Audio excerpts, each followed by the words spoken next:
mi nombre es Eliseo y me dispongo a narrar mi historia. Una historia que se entrelaza con la de Elías, un gran profeta de Dios cuya sombra me envolvió en un destino divino desde el momento en que lanzó su manto sobre mí mientras araba en los campos de Abel Mehola. Este simple gesto, un llamado al servicio divino, transformó mi vida para siempre, desviándola de los caminos ordinarios hacia un propósito mayor. Dejando atrás los bueyes y los surcos del arado, seguí a Elías sin vacilar, aunque no sin antes pedir permiso para despedirme de mi familia. La respuesta fue clara e contundente. Ve, regresa. ¿Qué te he hecho yo? Entendí que mi llamado era irrevocable y que debía seguir al profeta sin mirar atrás. Con un sacrificio improvisado de la yunta de los bueyes, comencé mi viaje hacia un destino desconocido, confiando en la voluntad de Dios y en la guía de Elías. Los años que pasé al lado de Elías fueron años de aprendizaje y preparación, una escuela de fe y servicio, donde presencié milagros y maravillas que confirmaron la fidelidad y el poder de Dios. Elías era un hombre de fe ardiente, cuya valentía y convicción inspiraban respeto y admiración en todos los que lo rodeaban. Su confrontación con los profetas de Baal en el Monte Carmelo fue un punto culminante, un momento en el que el poder de Dios se manifestó de manera espectacular y el pueblo de Israel reconoció la supremacía del Dios verdadero. Pero entre todos los momentos que compartí con Elías, el más memorable fue el día de su partida, con la certeza de que su tiempo en la tierra llegaba a su fin. Elías me pidió que me quedara mientras él realizaba diversos viajes. En cada etapa de este viaje, los hijos de los profetas me advirtieron sobre la partida inminente de mi maestro, pero yo estaba decidido a no abandonarlo. Finalmente, llegamos al río Jordán, donde Elías dividió las aguas con su manto y cruzamos en tierra seca. Antes de su partida, Elías me ofreció la oportunidad de pedir cualquier cosa, y yo, con audacia y humildad, solicité una doble porción de su espíritu. Aunque sabía que era una petición difícil, confiaba en la promesa del profeta de que si lo veía ser tomado de mí, se cumpliría mi deseo. Nos separamos el uno del otro, y fue entonces cuando presencié el ascenso de Elías al cielo en un torbellino. En ese momento de profunda conmoción, mis labios no pudieron contener la expresión de mi pesar. Mi padre, carro de Israel y sus jinetes. Sin embargo, su partida marcó el comienzo de mi propia travesía, una travesía llena de reflexiones sobre los eventos extraordinarios que presencié y sobre el camino que ahora debía recorrer. Tomando las vestiduras que me pertenecían, las rasgué en dos partes como símbolo de duelo y también como un acto de profunda contemplación. Con el manto de Elías ahora sobre mis hombros, sentí el peso de una responsabilidad inmensa, pero también el privilegio incomparable de llevar adelante su legado. Ese manto no era simplemente una prenda, sino un recordatorio constante de mi llamado a servir a Dios y a su pueblo con devoción y entrega total. Cada milagro realizado por Elías resonaba en mi mente, recordándome no solo el poder divino, sino también la compasión y la justicia de Dios. Ahora era mi turno de continuar ese camino, de ser un canal a través del cual el amor y la misericordia de Dios pudieran fluir hacia aquellos que lo necesitaban. Confiaba en que, al igual que con Elías, Dios estaría a mi lado en cada desafío que enfrentara, guiándome con su sabiduría y fortaleza. Sin embargo, también reconocía mi propia humanidad y las dudas y temores que la acompañaban. Sabía que la verdadera fortaleza radicaba en reconocer mi dependencia de Dios, en seguir adelante a pesar de las dudas y confiar en su presencia constante en mi vida. Mientras viajaba por las tierras de Israel, llevando el legado de Elías y la misión que Dios me había encomendado, cada día era una nueva oportunidad para aprender, crecer y servir. En cada acto de servicio veía la mano de Dios moviéndose, no solo en mi vida, sino también en la vida de todo el pueblo de Israel.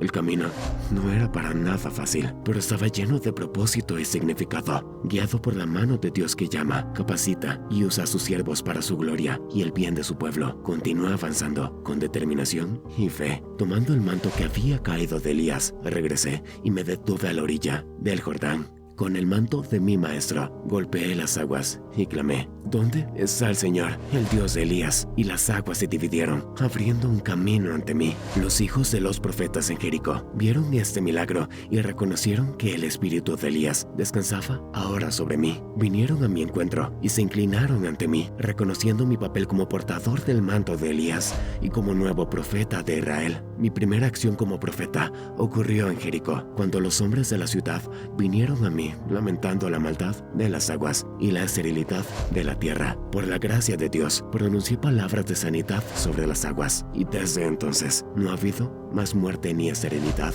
Pero mi camino estaba marcado también por desafíos y pruebas. En Betel, enfrenté la burla de algunos jóvenes que se mofaban de mi calvicie. En respuesta, invoqué el juicio de Dios sobre ellos, y 2 osas salieron del bosque y los desplazaron. Fue un recordatorio poderoso de la importancia de respetar a los siervos de Dios y de la seriedad con la que Él toma la blasfemia.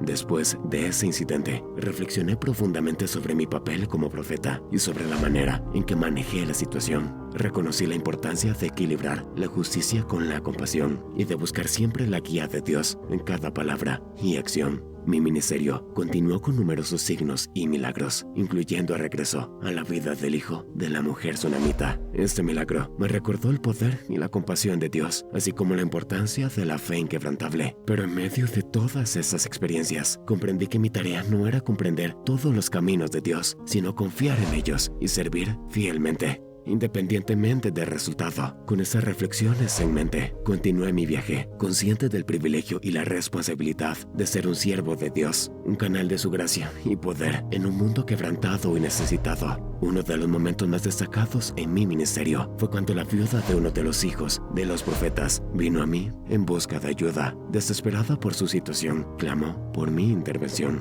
Me contó cómo su marido había fallecido, dejándola endeudada, y cómo el acreedor estaba a punto de llevarse a sus hijos como esclavos para saldar la deuda. Con compasión, le pregunté qué tenía en casa, y ella respondió que solo tenía una botella de aceite. Con una instrucción divina, le pedí que reuniera muchas vasijas vacías de sus vecinos. Esa historia no solo fue un testimonio del poder divino, sino también una lección sobre fe, providencia y obediencia a la guía divina. Otro episodio notable ocurrió durante una hambruna cuando estábamos con los hijos de los profetas de Gilgal. Mientras preparábamos un caldo para alimentar a todos, uno de los jóvenes recogió hierbas silvestres, incluyendo calabazas silvestres, que sin saberlo eran venenosas. La pronta intervención de la guía divina transformaron lo que podría haber sido una tragedia en una bendición, una vez más demostrando la provisión y el cuidado de Dios, incluso en tiempos de escasez.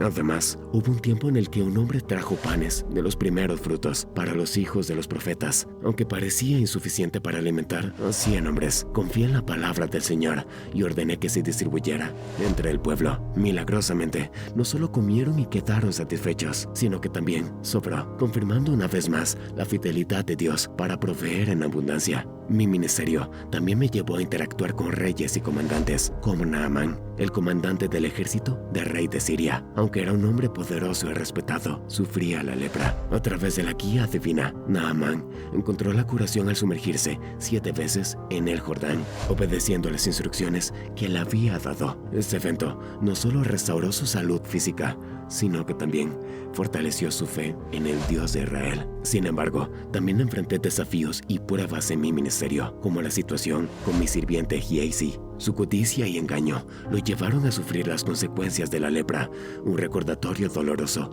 de la importancia de la integridad y la honestidad en el servicio a Dios. Este incidente me llevó a reflexionar sobre la responsabilidad de un líder hacia sus seguidores y la necesidad de vivir con integridad y rectitud en todo momento. Esta reflexión sobre el caso de Giesi y su engaño me llevó a cuestionarme si había fallado de alguna manera en mi enseñanza o ejemplo como líder espiritual. La conducta de Giesi no solo era un reflejo de su carácter, sino también del ministerio que representaba. Me hizo pensar sobre la importancia de no solo enseñar, sino también vivir los principios que predicamos. La mentira de Giesi y su consecuente castigo fueron un recordatorio contundente de que Dios ve y juzga todas nuestras acciones, especialmente en asuntos relacionados con el servicio divino. Como profeta, comprendí la aguda percepción de la justicia divina y la necesidad de mantener la integridad en todo momento. El castigo de Giesi me hizo reflexionar sobre la naturaleza equilibrada de la justicia y la misericordia de Dios.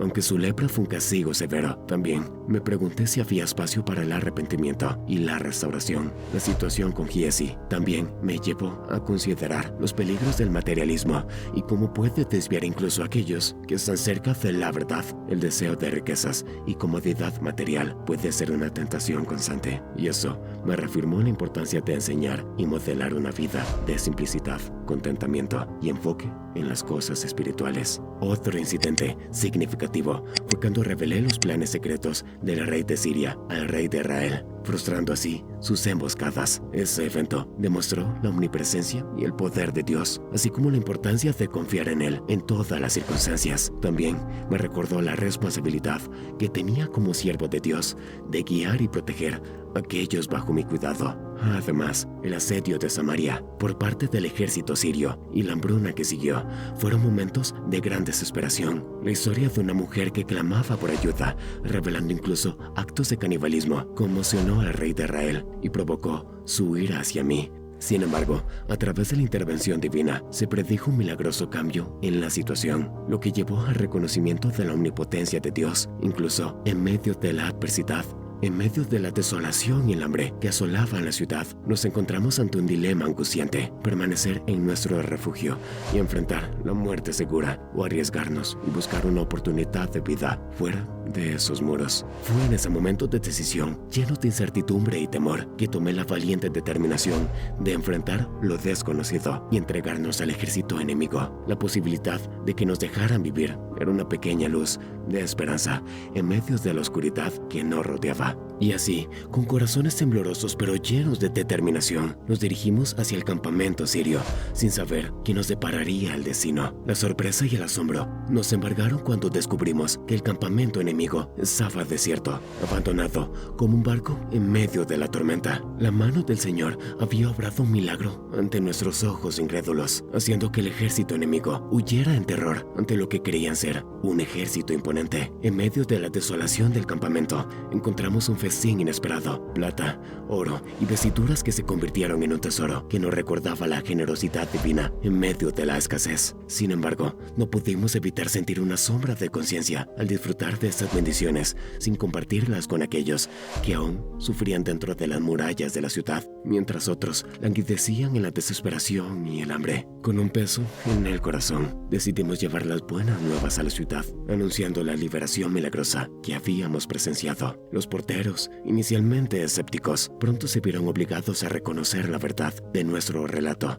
cuando vieron con sus propios ojos la desolación del campamento enemigo. El pueblo, al escuchar la noticia, se llenó de alegría y acción, saqueando el campamento enemigo como si fuera un tesoro recién descubierto. Sin embargo, en medio de la celebración, no pudimos evitar reflexionar sobre la justicia divina que se manifestaba en cada giro de los acontecimientos. La muerte del oficial incrédulo, aunque trágica, fue un recordatorio sombrío de que las palabras de Dios nunca caen en el vacío, sino que siempre se cumplen, ya sea en bendición o en juicio. Su destino fue una demostración de la seriedad con la que Dios considera la incredulidad y el desdén hacia su palabra. Y así, mientras celebrábamos nuestra liberación, también reflexionábamos sobre la transitoriedad de la vida y la eternidad de las palabras de Dios. La vida del oficial había llegado a su fin, pero las palabras que había desestimado como vanas seguían resonando con una verdad eterna. En medio de esas reflexiones, recordamos la vida y el legado de Eliseo, cuyo impacto seguía resonando incluso